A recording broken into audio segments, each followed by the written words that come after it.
ሰላም ሰላም የቻናሌ ቤተሰቦች እንደምናችሁ። ዛሬ ደግሞ እጅ የሚያስቆረጥም የሊባኖስ ሰዎች በጣም የሚወዱትን የክሽክ ሾርባ አሰራር ይዤላችሁ ቀርቤያለሁ። መጀመሪያ ብረት ድስት ላይ ትንሽ ዘይት አድርጌ ሞቅ ሲል የተፈጨ ስጋ ጨምራለሁ።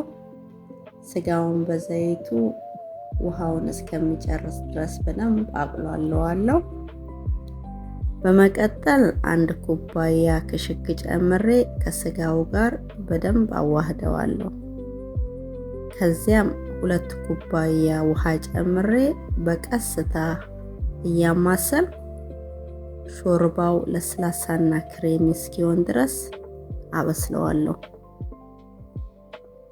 ክሽክ በሊባኖስ ሀገር ባህላዊ ምግብ ሲሆን አብዛኛውን ጊዜ ከስንዴ ቅንጬና በፍየል ወተት ይዘጋጃል።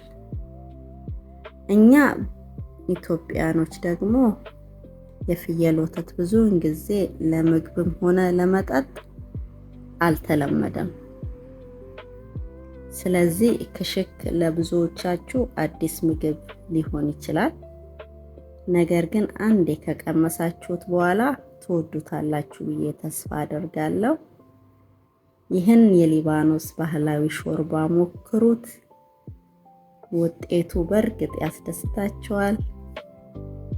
ቪዲዮውን ከወደዳችሁት ላይክ፣ ሼር ያድርጉ። ቻናሉን ሰብስክራይብ ያድርጉ። አስተያየታችሁንም አትርሱ። ለሁላችሁም መልካም ቀን።